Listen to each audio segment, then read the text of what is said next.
Hello friends, welcome to class 4 of ethics. इस क्लास में हम पढ़ेंगे ह्यूमन वैल्यूज क्या होती हैं and role of family, school, society and leaders in propagation of such values. Human values क्या है? Values which are essential for human wellbeing and development of society. मतलब वो वैल्यूज जो कि ह्यूमन के वेलबींग के लिए इम्पोर्टेंट हो, और क्योंकि ह्यूमन के वेलबींग के लिए वो इम्पोर्टेंट है, तो उसकी वजह से सोसाइटी का भी डेवलपमेंट होगा उन वैल्यूज की वजह से। तो उन वैल्यूज को बोला जाता है ह्यूमन वैल्यूज। जैसे कि फॉर एग्जांपल ट्रुथ एक ह्यूमन वैल्यू है, ऑनेस्टी ह्यूमन वैल्यू है, love, loyalty, compassion, dignity, peace, responsibility, these all are human values. क्यों है ये human values? Because they are essential for human wellbeing and development of society. अब अगला concept देखते हैं, सोशलाइजेशन। सोशलाइजेशन क्या होता है? Socialization means interaction with the environment to learn behaviour. Suppose जैसे कोई बच्चा पैदा होता है, तो उसको तो कुछ पता नहीं होता इस वर्ल्ड के बारे में, तो वो दूसरे लोगों से इंटरेक्ट करता है, बाकी अपनी फैमिली से, अपनी सोसाइटी से इंटरेक्ट करता है। और इंटरेक्ट करने की वजह से विद द एनवायरमेंट, मतलब जो उसकी फैमिली है वो उसके लिए एनवायरमेंट है, बाकी स्कूल जहाँ भी वो जाएगा आगे चल के, तो वो सब उसके लिए एनवायरमेंट है। तो वो जो बच्चा होगा वो इंटरेक्ट करेगा एनवायरमेंट से टू लर्न बिहेवियर। तो इसी प्रोसेस को बोला जाता है सोशलाइजेशन। तो ये सोशलाइजेशन एक प्रोसेस है जिसकी वजह से एक पर्सन इंटरेक्ट करता है विद विद हिज एनवायरमेंट, क्या अचीव करने के लिए? To learn behaviour. ओके। तो इंस्टीट्यूशंस ऑफ सोशलाइजेशन, सोशलाइजेशन के क्या क्या इंस्टीट्यूशंस हैं? फैमिली, जैसे मैंने आपको बताया कि सबसे पहले बच्चा फैमिली में सीखता है, फैमिली से जो सीखेगा उसकी वजह से उसका सोशलाइजेशन होगा। सेकंड, फैमिली के बाद जब वो थोड़ा बड़ा हो जाता है फिर वो स्कूल में जाता है, तो स्कूल में वो बिहेवियर सीखता है। उसके बाद सोसाइटी से कंटिन्यूअसली वो बिहेवियर सीखता रहता है। फॉर्मल ऑर्गेनाइजेशन, सपोज आगे चल के कोई जॉब करता है तो वो एक फॉर्मल ऑर्गेनाइजेशन है, वहां पे भी वो बिहेवियर सीखेगा। एंड लीडर्स, मतलब जो लीडर्स होते हैं वो उसके बिहेवियर को देखता है, और जिनको वो अपना रोल रोल मॉडल मानता है उनसे भी वो अपना बिहेवियर सीखेगा, अपना बिहेवियर चेंज भी कर सकता है उनको देख के। अब देखिए, चाइल्ड की जो एज होती है वो होती है टेंडर एज, और वो होता है क्ले, मतलब मिट्टी की तरह होता है चाइल्ड। उसको जैसे मोल्ड करेंगे, जैसे सोशलाइज करेंगे, उसी हिसाब से उसका बिहेवियर सेट होगा। ठीक है। अब ये प्राइमरी इंस्टीट्यूशंस और secondary institutions, they both are institutions of socialization. ठीक है। ये प्राइमरी इंस्टीट्यूशंस जो होते हैं वो होते हैं फैमिली एंड स्कूल, जहाँ पे बच्चा नई नई चीजें लर्न करता है।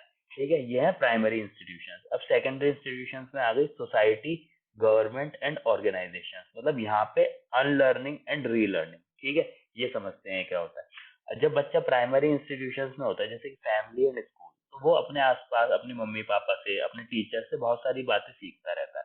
ठीक है। फिर जब वो और बड़ा होता है, और बड़ा होकर सपोज वो किसी जॉब में चला जाता है, किसी ऑर्गेनाइजेशन में चला जाता है, तो फिर वो बहुत सारी चीजें उसको पता चलती है कि सपोज उसका कोई बिहेवियर जो उसने फैमिली में सीखा होगा, उसको पता चलता है ये बिहेवियर उसके लिए अप्रोप्रिएट नहीं है और उसकी ऑर्गेनाइजेशन में काम करने के लिए। तो वो क्या करता है? अपना बिहेवियर चेंज करता है, वो अनलर्न करता है अपने पुराने बिहेवियर को और रीलर्न करता है न्यू बिहेवियर को। ये जो इंस्टीट्यूशंस हैं, सेकेंडरी इंस्टीट्यूशन, इनमें क्या होता है? अपने पुराने बिहेवियर को अनलर्न भी होता है, नई नई चीजें सीखता है और रीलर्निंग भी होती है। सो ये हमने दो इंस्टीट्यूशंस पढ़े सोशलाइजेशन के, primary institutions and secondary institutions. अब देखिए, जो पहला प्राइमरी इंस्टीट्यूशन है वो है फैमिली, और यह है सबसे मोस्ट इंपॉर्टेंट इंस्टीट्यूशन, क्योंकि सबसे पहला जब कोई भी बच्चा जब पैदा होता है सबसे पहले उसका इंटरेक्शन उसकी फैमिली से ही होता है। और पेरेंट्स की क्या कंसर्न रहती है? पेरेंट्स की कंसर्न रहती है imbibe right values through education. मतलब हर पेरेंट ये चाहता है कि अपने बच्चों को अच्छी अच्छी वैल्यूज सिखाए थ्रू एजुकेशन, ताकि उसका बिहेवियर अच्छा रहे। ठीक है। और न्यू एजुकेशन पॉलिसी 2020 में लिखा हुआ है कि 85% mind development during 0 to 6 years of age. इससे हम समझ सकते हैं कि जो चिल्ड्रन की जो 0 to 6 year की एज है, उसमें सबसे ज्यादा इंटरेक्ट किससे करता है? फैमिली से। तो ये बताता है कि छोटे बच्चों की छोटे बच्चों की एज में सबसे ज्यादा मोस्ट इंपॉर्टेंट इंस्टीट्यूशन जो है वो फैमिली है, क्योंकि 85% माइंड डेवलपमेंट उसी टाइम पे हो रहा है। अब देखिए, फैमिली कई तरह की होती है, जॉइंट फैमिली होती है, न्यूक्लियर फैमिली होती है, और ये एक नया कंसेप्ट आजकल चल रहा है, आईपैड बेस्ड पेरेंटिंग। तो हम इन तीनों फैमिलीज में सीखेंगे कि बच्चा किस तरीके का बिहेवियर सीखता है।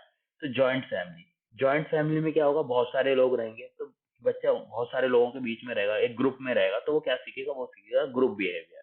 ठीक है। वो सीखेगा इंटरडिपेंडेंस, मतलब जब इतने सारे लोग रहेंगे तो लोग एक दूसरे पे डिपेंडेंट रहेंगे, तो उनसे क्या सीखेगा? इंटरडिपेंडेंस। अब लीडरशिप क्वालिटीज, बहुत सारे लोगों में रहेगा आदमी तब वो लीडरशिप क्वालिटीज भी सीखेगा, ठीक है। अब दूसरी टाइप ऑफ फैमिली वो है न्यूक्लियर फैमिली। न्यूक्लियर फैमिली में बच्चा क्या होता है, इंडिपेंडेंट रहता है, अकेला होता है। सपोज एक छोटी सी फैमिली है, उसमें एक बच्चा है वो अकेला रहता है, तो क्या सीखेगा, वो सीखेगा इंडिपेंडेंस, मतलब इंडिपेंडेंट डिसीजन कैसे लिए जाए, ठीक है। तो ये न्यूक्लियर फैमिली में बच्चा सीखेगा। अब एक नया कॉन्सेप्ट आज के चल रहा है, iPad based parenting. IPad based parenting को हम ऐसे सोच सकते हैं, मतलब कोई न्यूक्लियर फैमिली है जिसमें बच्चे मोबाइल फोन, कंप्यूटर, लैपटॉप, इन सब चीजों को बहुत ज्यादा यूज कर रहे हैं। तो इसमें क्या होगा, इसमें बच्चे जो फिजिकल एक्टिविटीज है ना, फिजिकल एक्टिविटीज तो बहुत कम करेगा, वो बाहर बच्चों में नहीं खेलेगा, वो अपने उस पे ही लगा रहेगा, मोबाइल फोन पे लगा रहेगा, कंप्यूटर पे लगा। तो इससे क्या होगा, उसका मेंटल डेवलपमेंट तो होगा। मेंटल मतलब उसके दिमाग के लिए थोड़ा, इसको बोल सकते हैं दिमाग के लिए ठीक है, मेंटल डेवलपमेंट उसका हो रहा है, बट फिजिकल एक्टिविटी कुछ भी नहीं हो रही उस चीज के इस केस में। और इसके कुछ नेगेटिव इफेक्ट्स देखिए, इसके नेगेटिव इफेक्ट्स है लेस एक्सप्रेसिवनेस। मतलब बच्चा जब कभी भी ग्रुप में जाएगा ना, बहुत सारे लोग उसके साथ होंगे, तो कभी भी अपने आप को बहुत अच्छे से एक्सप्रेस नहीं कर पाएगा, क्योंकि वो बचपन से मोबाइल फोन में घुसा हुआ है, उसने कभी बहुत सारे लोगों से बात करना सीखा ही नहीं है। मोर इंटरनलाइजेशन, मतलब वो अंदर ही अंदर जीता है अपने, ठीक है, उसको अंदर ही अंदर सोचता रहेगा, बहुत कम अपने आप को एक्सप्रेस कर पाएगा। तो ये सब इसके कुछ नेगेटिव्स हैं आईपैड बेस्ड पेरेंटिंग के। अब हम इसमें कुछ एग्जांपल्स देखेंगे कि फैमिली का रोल किस किस तरह इंपॉर्टेंट है, कि रियल रियल लाइफ एग्जांपल्स देखेंगे। सबसे पहला मैंने एग्जांपल लिखा हुआ है मिल्खा सिंह का। मिल्खा सिंह जिनको फ्लाइंग सिख भी बोला जाता है, ये बताता है कि फैमिली वैल्यूज इतनी इंपॉर्टेंट है कि even after death of his parents, मतलब उनके पेरेंट्स की मृत्यु के बाद भी उनकी जो वैल्यूज जो उनकी फैमिली में फैमिली ने उनको दी थी, उन्होंने कैसे हेल्प किया इनको, मिल्खा सिंह जी को, फ्लाइंग सिख बनने में, ठीक है। अब अगला है role of mother in Mary Kom success. Mary Kom जो है, उनकी मदर ने उनकी काफी हेल्प की उनकी सक्सेस में, तो ये भी दिखाता है रोल ऑफ फैमिली, ठीक है। महावीर सिंह फोगाट, एक मूवी भी आई थी, इसमें आपने देखा होगा कि महावीर सिंह फोगाट का कितना रोल रहा है गीता और बबीता, जो कि दोनों पहलवान है, उनकी सक्सेस में। अब हमारा अगला टॉपिक है रोल ऑफ स्कूल। अब देखिए स्कूल जो है ना, अभी फैमिली क्या थी, फैमिली जो थी, family was an informal institution, ठीक है, उसमें कोई इनफॉर्मल इंस्टीट्यूशन। तो फैमिली इनफॉर्मल इंस्टीट्यूशन कैसी थी, उसमें कोई रिटर्न रूल्स रेगुलेशन नहीं थे, ठीक है, बच्चा अपने मन से बहुत सारी चीजें कर सकता था, उसके मम्मी पापा ही थे उसको बोलने वाले। अब देखिए स्कूल जो है वो है फर्स्ट फॉर्मल इंस्टीट्यूशन, मतलब स्कूल में रूल्स रेगुलेशन है, उसको रूल्स रेगुलेशन के हिसाब से बच्चे को चलना पड़ेगा, तो ये फॉर्मल इंस्टीट्यूशन है। अब देखिए स्कूल का क्या रोल है, स्कूल उसमें डेवलप करता है इंटेलेक्चुअलिज्म एंड साइंटिफिक टेम्पर, मतलब ये दो वैल्यूज हैं जो स्कूल में बच्चा सीखता है, ठीक है। साइंटिफिक टेम्पर उसका डेवलप होता है, उसके सोचने समझने की एबिलिटी उसकी बढ़ती है बच्चे की, बच्चा इंटेलेक्चुअलिज्म की तरफ जाता है, बच्चा सीखता है ग्रुप बिहेवियर, क्योंकि स्कूल में जब जाके देखता है क्लास में सपोज 50 बच्चे हैं, 60 बच्चे हैं, तो ग्रुप में रहेगा, तो उसमें वो ग्रुप बिहेवियर भी लर्न करता है, हार्ड वर्क सीखता है। उसको पढ़ने के लिए दे देंगे बहुत सारा, तो क्या करेगा, उसको एग्जाम से सपोज तो उसे हार्ड वर्क करना पड़ेगा एग्जाम पास करने के, तो हार्ड वर्क सीखता है। डिसिप्लिन, बच्चा स्कूल में डिसिप्लिन सीखता है, जैसे सपोज सुबह सुबह जाके प्रेयर की लाइन में लगना, प्रेयर के फिर लाइन से क्लास में बैठना, तो बच्चा डिसिप्लिन भी स्कूल में जाके ही सीखता है। रिस्पॉन्सिबिलिटी, बच्चा रिस्पॉन्सिबिलिटी भी सीखता है कि वो एक रिस्पॉन्सिबल पर्सन है। सपोज बच्चे को क्लास में मॉनिटर बना दिया, तो वो रिस्पॉन्सिबिलिटी सीखेगा उस केस में, ठीक है। Along with academic skills, academic skills तो बच्चा सीखता ही है, क्योंकि वो कोई सब्जेक्ट पढ़ेगा तो उसमें एकेडमिक स्किल्स सीखेगा ही। अब दूसरे नया पॉइंट है सेकुलर वैल्यूज। सेकुलर वैल्यूज जैसे कि सपोज आप सोचिए कि कोई बच्चा कोई किसी भी डिफरेंट रिलीजन से हो सकता है, तो जब वो अपनी फैमिली में रहता है तो वो रिलीजियस वैल्यूज हो सकता है ज्यादा सीखे, अपने ही रिलीजन की वैल्यूज। लेकिन जब वो स्कूल में जाएगा तब देखेगा कि अलग अलग डिफरेंट डिफरेंट रिलीजन्स के बच्चे हैं, डिफरेंट डिफरेंट रिलीजन्स के बच्चे हैं, और वो देखेगा कि फिर जो स्कूल में जो वैल्यूज डेवलप होती है ना, वो सेकुलर वैल्यूज होती हैं, वो they are not inspired from a particular religion, they are secular values, जैसे कि ये हार्ड वर्क हो गया, ग्रुप बिहेवियर हो गया, डिसिप्लिन हो गया, ये सब सेकुलर वैल्यूज हैं। और अगला पॉइंट है बच्चे सीखते हैं करियर ओरिएंटेड स्किल्स, मतलब वो वैसे स्किल्स भी सीखते हैं जो उनके करियर को आगे बिल्ड करने में यूजफुल हों, ठीक है। और एग्जाम्पल मैंने लिख रखा है अच्छे स्कूल्स का, कॉन्वेंट स्कूल्स, और भी आप एग्जाम्पल जोड़ सकते हैं जैसे डीएवी स्कूल्स, डीपीएस, इस तरह के स्कूल्स। अब अगला कॉन्सेप्ट है रोल ऑफ सोसाइटी। अब देखिए सोसाइटी का क्या रोल है, सोसाइटी भी स्कूल की तरह एक सेकेंडरी इंस्टीट्यूशन है, ठीक है, it is also secondary institution, नहीं सॉरी, स्कूल जो है, school was a primary institution, school and family were primary institution and society is secondary institution. अब सोसाइटी में क्या होता है, सोसाइटी के अपने कुछ नॉर्म्स होते हैं जिसको बोलते हैं सोशियो कल्चरल नॉर्म्स, कुछ ट्रेडिशंस होते हैं, कुछ प्रैक्टिसेस होती हैं। तो जो भी ह्यूमन बीइंग होता है वो अपनी सोसाइटी से हमेशा इंटरेक्ट करते हुए ये सब चीजें सीखता रहता है अपनी सोसाइटी से, ठीक है। चाहे अब इसका देखो एक नेगेटिव ये भी है, child behaviour may get affected if it gets abnormal social condition. मतलब अगर सोशल कंडीशन अच्छी ना हो, सपोज वो जिस सोसाइटी में रह रहा है वो सोसाइटी में लोग अच्छे ना हो, तो वो उनसे क्या सीखेगा, गलत बात ही सीखेगा। तो ये सोसाइटी का इन्फ्लुएंस होता है किसी भी ह्यूमन बीइंग के ऊपर। पॉजिटिव, अब देखिए मैंने 2 पॉइंट लिखे हुए हैं, positive aspects of Indian society and negative values. मतलब कुछ कुछ पॉजिटिव वैल्यूज जो इंडियन सोसाइटी हमें सिखाती है, कुछ नेगेटिव वैल्यूज। तो इंडियन सोसाइटी में पॉजिटिव वैल्यूज क्या है, पीस लविंग, इंडिया की सोसाइटी है एक पीस लविंग सोसाइटी है।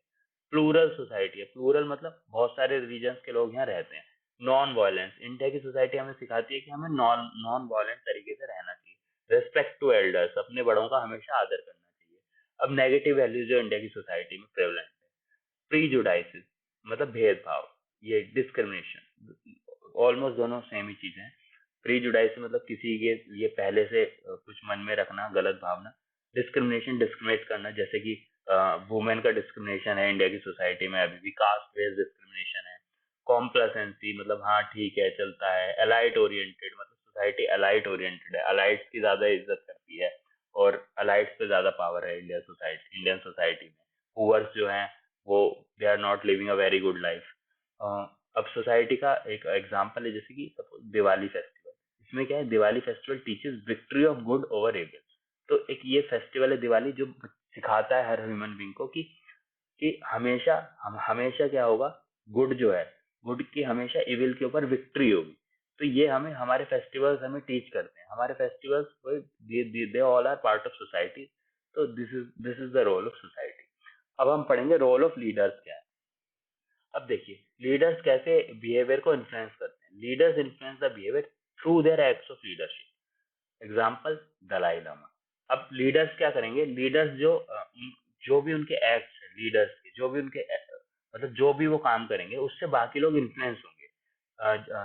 अब देखिए लीडरशिप को क्या क्या चीजें चाहिए, लीडर बनने के लिए, लीडरशिप क्वालिटीज होने के लिए क्या क्या चीजें चाहिए। इफेक्टिव कम्युनिकेशन मतलब लीडर को एक इफेक्टिव कम्युनिकेशन आनी चाहिए। जैसे कि for example our current prime minister Narendra Modi, जैसे कि वो एक कितनी इफेक्टिवली कम्युनिकेट करते हैं। एग्जाम्पलरी बिहेवियर मतलब उनको हर परिस्थिति में एक बहुत ही अच्छा बिहेवियर दिखाना है। जैसे कि आपने देखा होगा मोदी जी कभी भी अगर कोई सीनियर पर्सन उनसे जिनकी एज ज्यादा हो, वो अगर उनके पैर छूने के लिए आता है तो उससे पहले वो खुद उनके पैर छू देते हैं। तो ये दिखाता है कि वो बड़ों की इज्जत करते हैं। वो एक एग्जाम्पलरी बिहेवियर है जिससे अगर कोई भी उनका फॉलोअर होगा वो सीखेगा कि हमें किस तरीके से अपने बड़ों की इज्जत करनी चाहिए, इर्रेस्पेक्टिव ऑफ द पोजीशन जिस पे हम बैठे हुए हैं, ठीक है। चेंजिंग व्यूज एंड वैल्यूज मतलब लीडर का जो बिहेवियर होगा ना, वो व्यूज और वैल्यूज को भी हमारी चेंज करेगा। मतलब हम अपने लीडर से सीखते हैं, हम अपने व्यूज उनके हिसाब देखते हैं कि उनके क्या व्यूज हैं, उसी हिसाब से हम अपने व्यूज बनाते हैं। हमारी वैल्यूज भी उनसे इंस्पायर होती हैं। रोल मॉडल्स, लीडर्स को हम अपना रोल मॉडल भी बनाते हैं। जैसे कि एपीजे अब्दुल कलाम, वो बहुत लोगों के रोल मॉडल होंगे। इनकलकेटिंग विजन एंड मिशन मतलब किसी पर्सन की क्या विजन है, क्या मिशन है, लीडर्स उनको भी इनकलकेट करते हैं, ठीक है। अब एक नेगेटिव पॉइंट है इंडियन सोसाइटी का, लिखा हुआ है कि ऐसा सर्वे ने बोला कि 40% youth in India do not have a role model. मतलब 40% यूथ ऐसा है जिनका कोई रोल मॉडल ही नहीं है। तो this is not a very good thing. तो हमें अपने हिसाब से मतलब हम जिस भी सिचुएशन में है we should have a role model और हमें उनकी वैल्यूज को फॉलो करना चाहिए। अब देखिए लीडर्स के कुछ एग्जांपल देखते हैं अच्छे लीडर्स के। अब देखिए रतन टाटा एंड नारायण मूर्ति, ये दोनों फेमस हैं गुड कॉर्पोरेट गवर्नेंस के लिए। कैसे इन दोनों ने अपनी अपनी कंपनीज में गुड कॉर्पोरेट गवर्नेंस ये लोग लेके आए। Doctor Kalam, hard work, dedication, dutifulness मतलब ये डॉक्टर कलाम से हमें सीखना चाहिए, hard work, dedication, dutifulness. Verghese Kurien, इनसे क्या सीखना चाहिए, he is father of white revolution in India, ठीक है। He is father of white revolution in India. Operation flood जो था उसमें इनका काफी बड़ा रोल था। अब देखिए, अब इनसे वर्गीज कुरियन से हम क्या सीखेंगे, इनसे सीखेंगे एंटरप्रेन्योरशिप विद सेल्फलेसनेस मतलब सेल्फलेसनेस के साथ कैसे एंटरप्रेन्योरशिप की जाए। Anna Hazare, courage to fight injustice, injustice के खिलाफ कैसे लड़ा जाए, कितना करेज के साथ लड़ा जाए, ये हम अन्ना हजारे जी से सीख सकते हैं। Atal Bihari Vajpayee selfless leadership, Modi decisiveness, ठीक है, ये सब वैल्यूज हम इन लीडर से सीख सकते हैं। अब देखिए ये हमारी पास्ट जनरेशन और प्रेजेंट जनरेशन में थोड़ा अंतर लिखा हुआ है।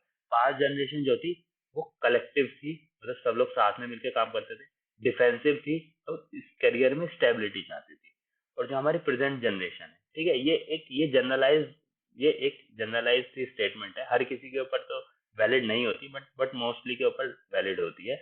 आज के सिनेरियो में जो आज की जनरेशन है वो थोड़ी इंडिविजुअलिस्टिक है, मतलब वो जैसे आजकल न्यूक्लियर फैमिलीज भी बढ़ रही हैं तो अलग अलग रहना उनको पसंद है, सोसाइटी मेल मेल मिलाप कम करते हैं, एजर्टिव, मतलब अपने हक के लिए एजर्टिव है, रिस्क टेकिंग, वो अपनी, आजकल इतना ज्यादा कंपटीशन हो गया है कि रिस्क लेना उनकी, मतलब अगर उनको सक्सीड करना है तो रिस्क रिस्क लेना पड़ेगा, तो रिस्क टेकिंग बिहेवियर भी है आजकल की जनरेशन में। अब देखिए एक मैंने ऐसे कोट लिख रखा है, अगर कहीं यूजफुल हो तो इसको लिख सकते हैं, be the change you wish to see in the world. मतलब अगर आप कोई भी चाहते हो कि वर्ल्ड में कोई भी चेंज लाना चाहते हो तो आपको पहले खुद चेंज अपने अंदर लाना होगा, ये महात्मा गांधी जी का कोट है। अब देखिए हमारा अगला टॉपिक है एप्टीट्यूड। अब एप्टीट्यूड क्या होता है? Aptitude is ability of a person to perform, मतलब किसी भी पर्सन की एबिलिटी है परफॉर्म करने की। एप्टीट्यूड जो है इनबॉर्न है, मतलब कोई बच्चा पैदा होगा तो उसके अंदर एप्टीट्यूड ऑलरेडी रहेगा, ठीक है, based on nature not nurture, मतलब ये किसी पर्सन का नेचर है। एप्टीट्यूड ऐसा नहीं हो सकता कि कोई आदमी बहुत ज्यादा मेहनत करके अपना एप्टीट्यूड बहुत हाई कर ले, थोड़ा बहुत वो उसको चेंज कर सकता है, अपना एप्टीट्यूड थोड़ा बढ़ा सकता है, बट ऐसा नहीं कि मतलब किस कोई पर्सन जो जिसके मैथमेटिकल स्किल्स बहुत ही पुअर है, वो ऐसा, मतलब बहुत रेयर केस में होगा कि वो बहुत ज्यादा मेहनत करे तब भी उसके मैथमेटिकल स्किल्स बहुत ज्यादा हो जाए, ऐसा बहुत मुश्किल है। ये सब चीजें मतलब एक पर्सन की इनबॉर्न कैरेक्टरिस्टिक्स है and it can be improve through training, मतलब ट्रेनिंग से हम उनको इम्प्रूव कर सकते हैं, ठीक है। जैसे कि एग्जांपल फास्ट थिंकिंग, मतलब अगर किसी पर्सन का एप्टीट्यूड है कि वो फास्ट थिंकिंग कर सकता है, मैथमेटिकल स्किल्स हैं बहुत अच्छे, तो वो सब उसके इनबॉर्न कुछ क्वालिटीज हैं जिसको अगर वो ट्रेनिंग के थ्रू और भी ज्यादा अच्छा कर सकता है, ठीक है। तो ये सब एग्जांपल्स हैं एप्टीट्यूड के।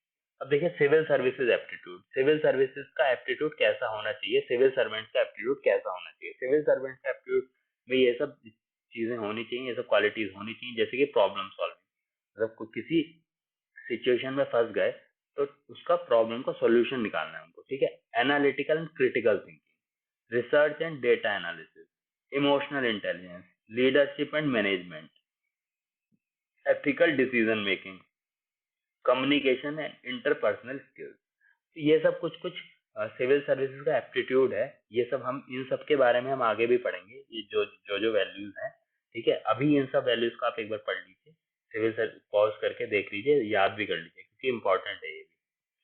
अब देखिए हम कुछ एग्जांपल्स देखेंगे एप्टीट्यूड के, जैसे रामानुजम मैथमेटिशियन, मतलब इनका एप्टीट्यूड बहुत अच्छा था मैथमेटिक्स में।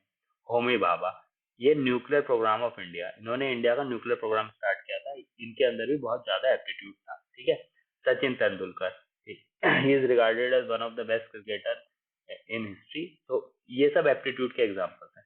अब इसमें मैंने एक कोट लिखा हुआ है, फ्रैंक टेगर, इन्होंने बोला aptitude without attitude is a ship without a rudder, मतलब आप इसको कंक्लूजन में यूज कर सकते हैं किसी भी आंसर में कि एप्टीट्यूड तो अच्छा है, एप्टीट्यूड किसी के अंदर है तो, लेकिन उसके अंदर करेक्ट एटीट्यूड भी होना चाहिए, ठीक है। अगर किसी के अंदर एप्टीट्यूड है लेकिन उसके अंदर करेक्ट एटीट्यूड नहीं है तो it's like a ship without a rudder, मतलब उसको कोई डायरेक्शन नहीं रहेगी कि उसको किस डायरेक्शन में काम करना है। Okay, so this is the end of this video, thank you all.